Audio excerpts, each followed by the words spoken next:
本日担当させていただきます失恋専門カウンセラーの誘白です。私に治せなかった失恋の傷はないので今日はね、大船に乗ったつもりでリラックスして過ごしてくださいね。時間ほど。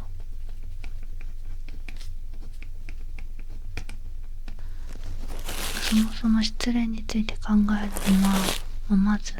恋愛について考えないといけなくて、今日このまま休んでいきますか？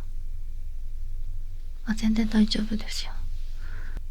どうぞかけてください。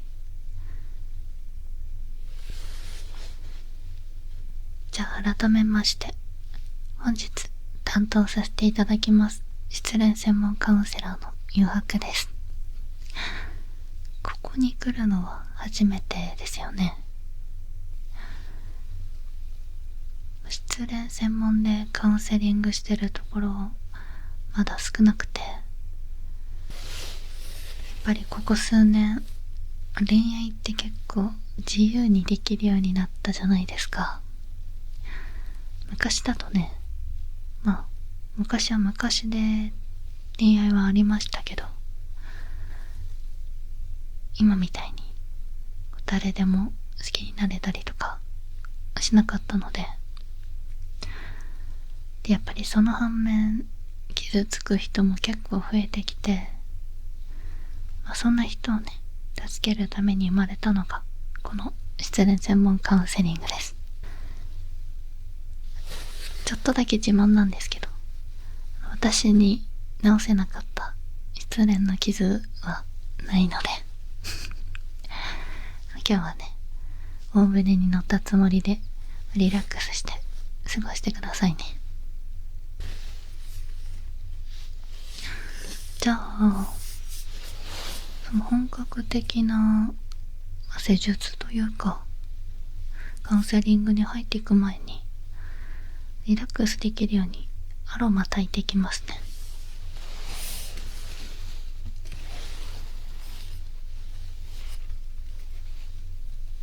今日用意したアロマはアールグレイの匂いなんですけど、落ち着く効果あるっていうよりちょっと私の好みもあります。でもすごくいい匂いですよ。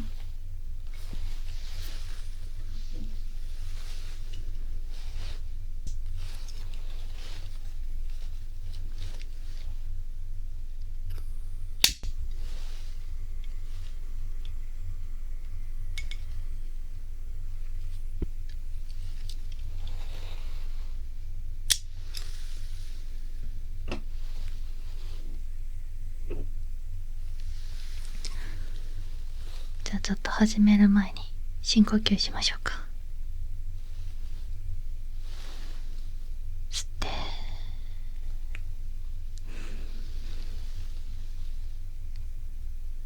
吐いて、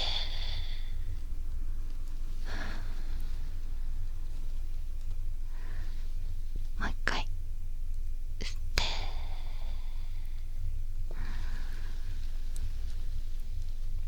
吐いて、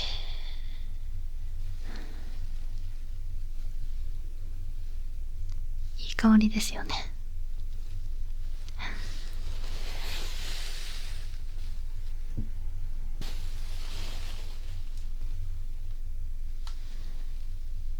ではまず先ほどここに来てから書いていただいたと思うんですけど、その問診票の方確認していきますね。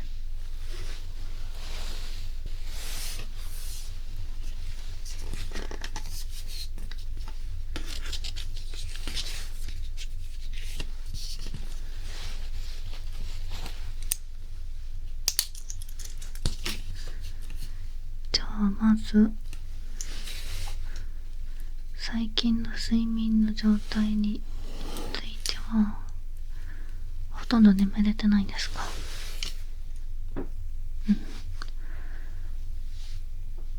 ちなみに何時間ぐらいですか？4時間。全然足りてませんね。普段からそれぐらい短かったら全然大丈夫なんですけど、普段自分がなんていうか、このくらい寝たらすっきりするなっていう時間どれぐらいですか？8時間とか、短くても7時間とか。じゃあ、3時間ぐらいは足りてない。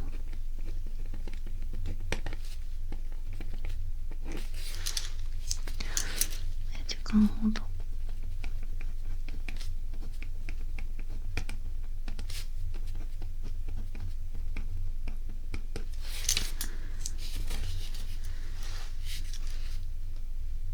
寝る前に考えてしまうことは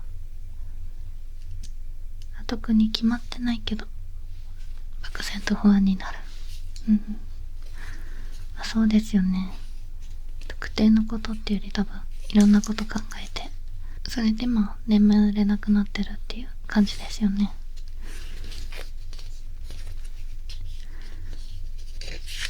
あとは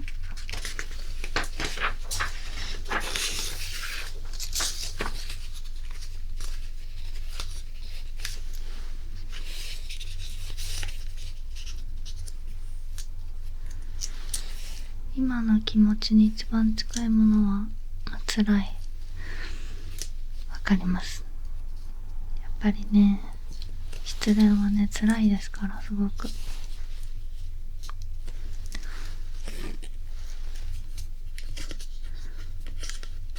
まだ好きっていう欄にはチェックされてないですけど、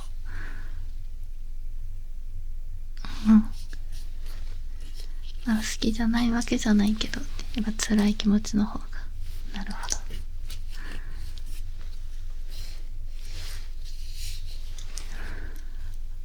じゃあ次は、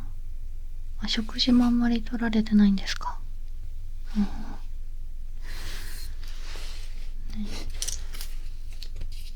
どれぐらい減りました？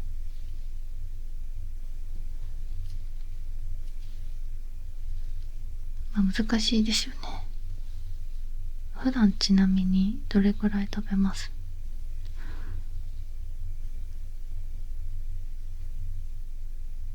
ビッグマックのセット4つぐらいは。なるほど。結構たくさん食べるんですね。それが今はセット2つ分しか食べれない。なるほど。じゃあ半分ぐらいになってるってことですね。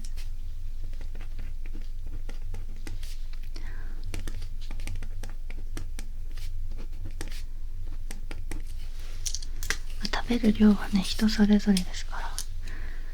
以前の自分と比べて、どれくらい減ってるかっていうのが大事ですからね。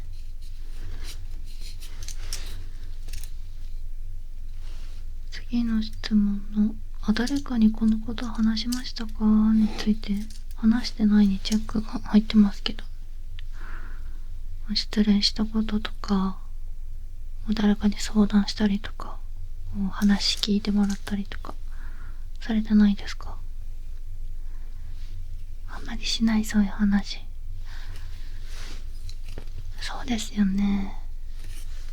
結構ね、恋愛の話とかでもね、楽しい話とか面白い話とかだったらするっていう人も多いんですけど、やっぱりね、自分が傷ついたこととかお別れしたこととかって、結構軽く話す人も多いんですけど、やっぱ真剣に伝えたりとか相談ってなかなかできないんですよね。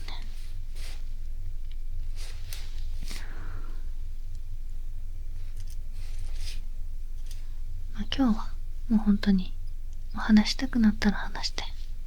話したくないなら全然話さなくて大丈夫なので、そこはねお好きなようにしてください。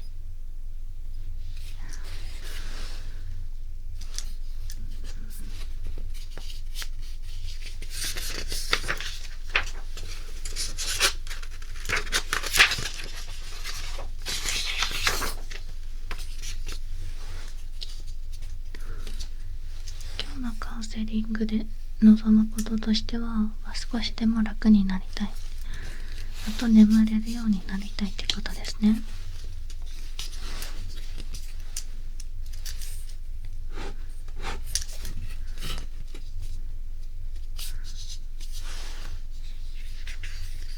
でカウンセリングとか施術で何か触れられたりすることも大丈夫。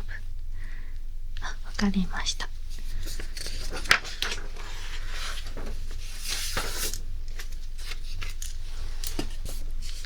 じゃあ次にですね、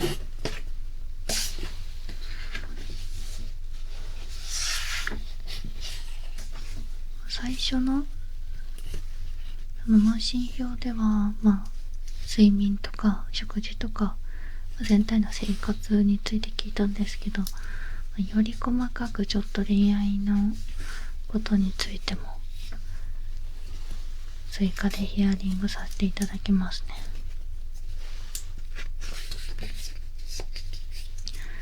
答えたくないところがあったら無理して答えなくて大丈夫ですから。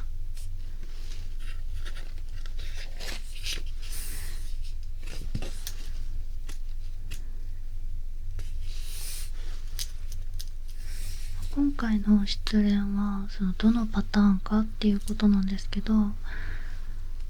例えばお付き合いしててお別れしたのか、片思いしてたけど、振られたとかなのか、曖昧なまま、そうですね、告白したとかそういうわけじゃないけど、なんとなく無理かなとか、そういうので自分で諦めたりとか、いろいろあるんですけど、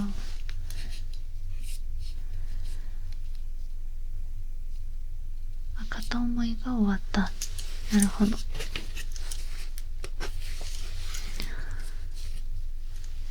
これはこれも答えたくなかったら全然いいんですけど、告白とかされたってことですか？思い伝えたりとか、そういうわけじゃない。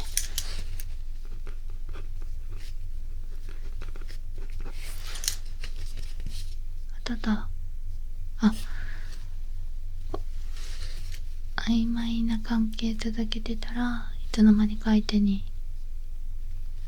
手ができてたっていうことですね。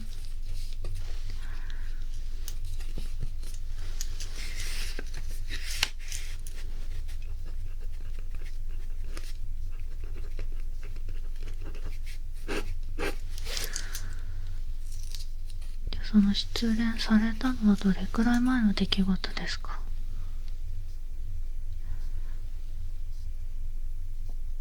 ？1ヶ月ぐらい。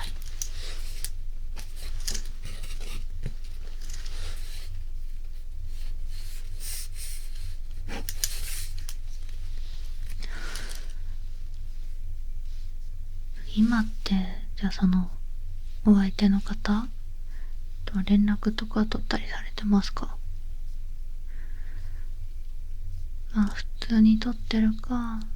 取ってない。あと関係性によってはそうですね、グループ内では取ってるとか、事務連絡とかそういうのはしてる。あとは連絡取ってないけど SNS とかだけ見てるとか、たまに取ってるが必要な連絡だけ。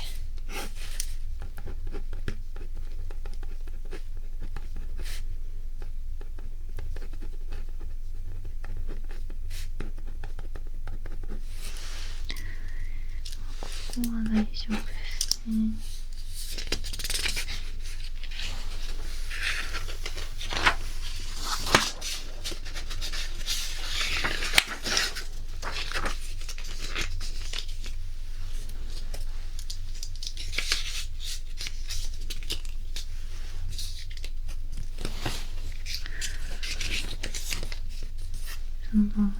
最初の時に寝る前いろいろ考えちゃって言ってたと思うんですけど、特定の場面が思い出される感じですか？それともも本当にいろんなこと考えてっていう感じですか？まあいろいろですね。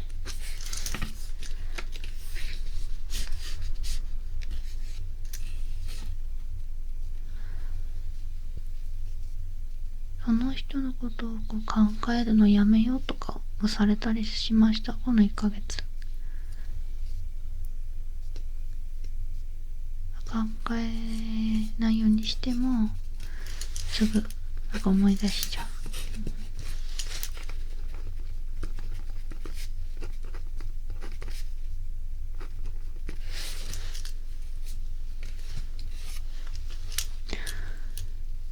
ちなみに今一番きついのはそのどういう感情かっていうことなんですけど、会えないのがきついか、自分責めてしまうのがきついのか、まあほんといろいろあるんですけど、自分責めたり、あの時ああしてればとか。なるほどなるほど。で、ここですね。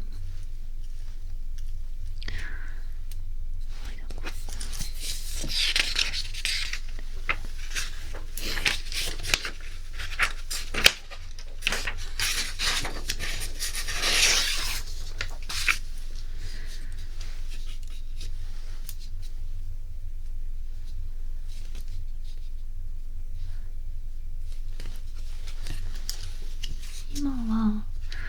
まだ好きっていう感じは残ってますか？まあどっちかというと忘れたいの方が強い。これですね。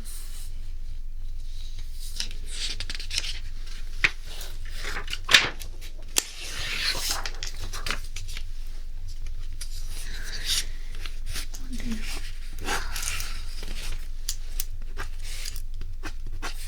すね。全部答えてくださってありがとうございます。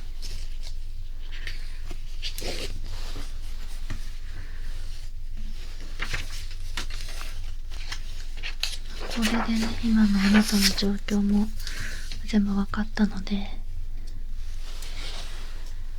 次は施術の方に入っていきますね。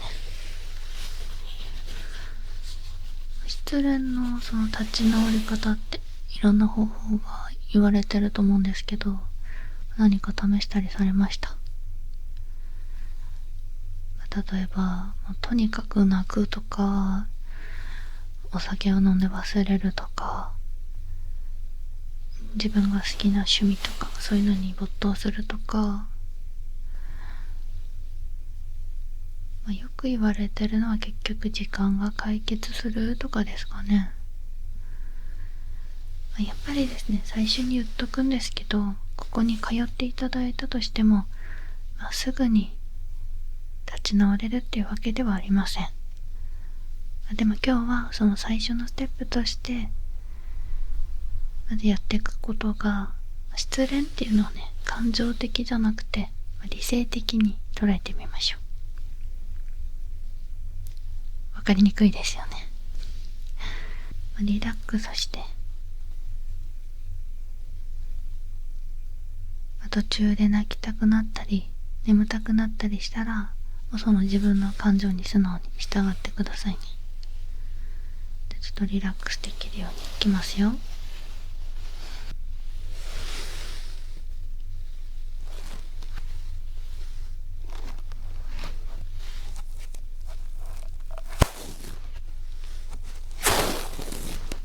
今とにかくね、感情が沈んでると思うので、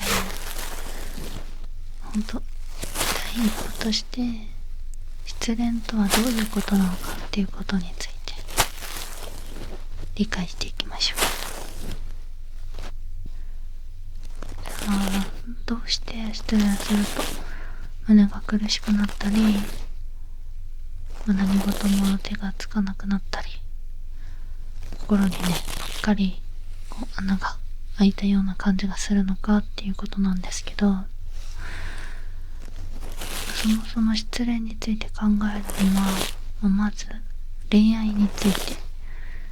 考えないといけなくて、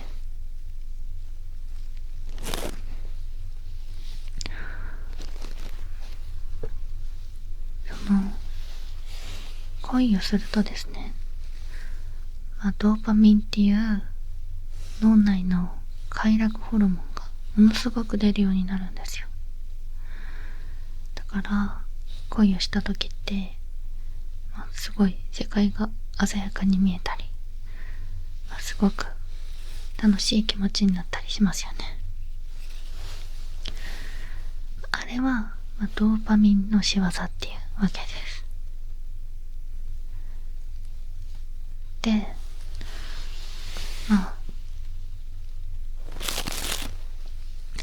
失恋するとこのドーパミンがあんまり出なくなるんですよ。で、私たちの体はそのドーパミンっていうのが足りなくなると無気力になったり、何をしても楽しくないっていう風に感じたりするんですよね。で、そういう時に必要になるのが心を落ち着かせるセロトニンっていう脳内ホルモンなんですけど、これは言ったら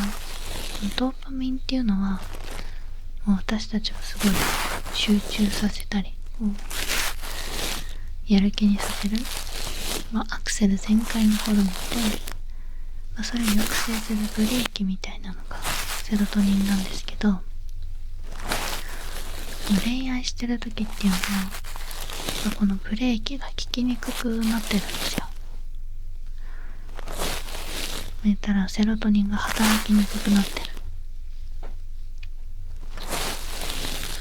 で、失恋してもこのセロトニンっていうの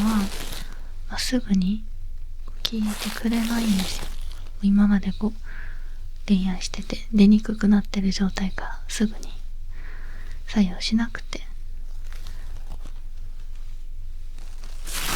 だからすごく落ち込みやすくなっちゃうんですよ。失恋以外でもそのドーパミンの減少っていうのは恋愛に大きく関わってて、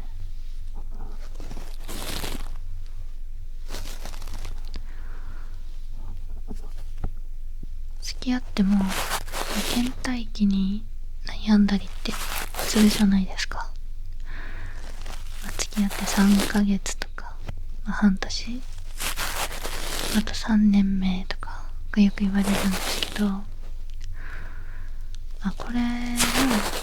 恋をしてすぐの時にはもうドバドバ出てたドーパミンがだいたい3年ぐらいで活発に出る期間が終わるっていう風に言われてるんですよ。だからそこからいわゆるそのドーパミンが出てた時の刺激的な恋から落ち着いた別の形の恋愛に変えていかなきゃいけないっていうことなんですよ。で、今ね、あなたがこうやって落ち込んでる理由の一つは、そのドーパミンが減ってるせいなので、まずは美味しいものを食べたりとか、好きな音楽聴いたりってすると、少しはドーパミンが出てくるので、すぐにはね、こういうことも手につかないとは思うんですけど、ゆっくりでいいのでね、試してみてください。こういう感じで、まずは理性的にね、どういう仕組みかっていうのを理解してたら、気持ちがね、和らぐこともありますから。今日はここまでにしようかと思ってたんですけど、もう一つ段階進めますね。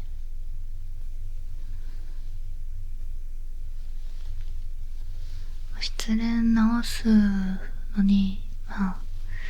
言ってしまえば一番の方法があるんですけど、気になりますか？気になりますよね。これあんまり最初から言わないんですけど、とってっておきの方法があって、それがね、新しい恋をするっていうことです。よく聞きますよね。でもね、そんなのすぐできないって皆さん言うんですよ。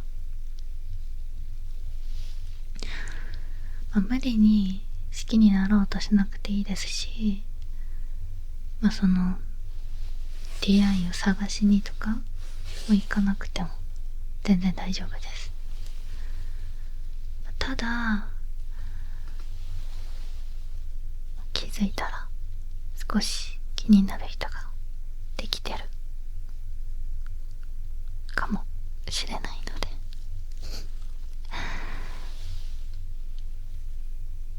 ほんとね、それくらい自然に作っていただくというか、それくらいで十分なので、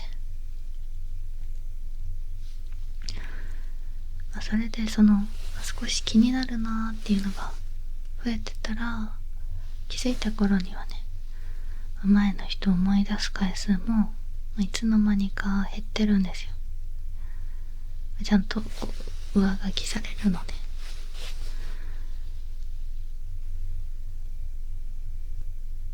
あとは気になる人ってね、じゃあどうするのって、無理に作らなくていいって言ってるけど作れないってなると思うんですよ。皆さんそう言うんですけど、全然ね、特別な人とかじゃなくてよくて、ただ一緒にいて楽な人とか、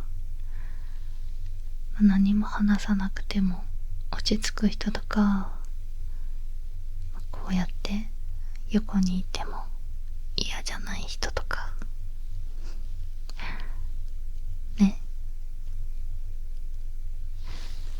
前みたいにすごいドーパミンがドバドバ出るような声じゃなかったとしても、違う誰かのことをね、気になって目で追って考えて、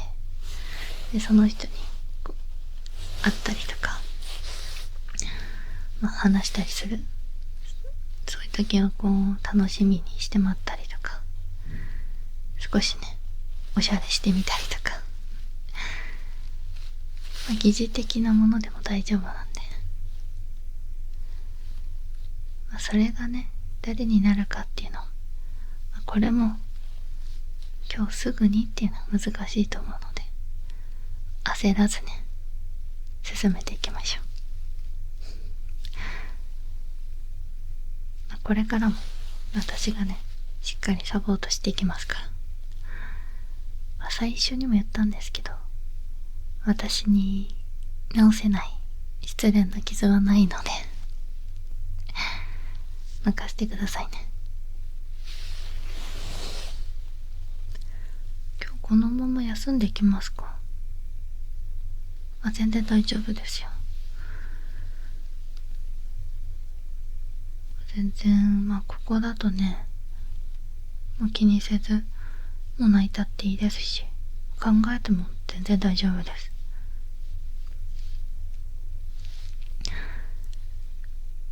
落ち着くまでねそばにいるので、ゆっくり休んでください。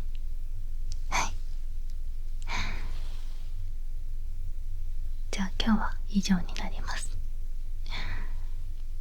ありがとうございます。落ち着いた？違う形のお恋愛に帰ってく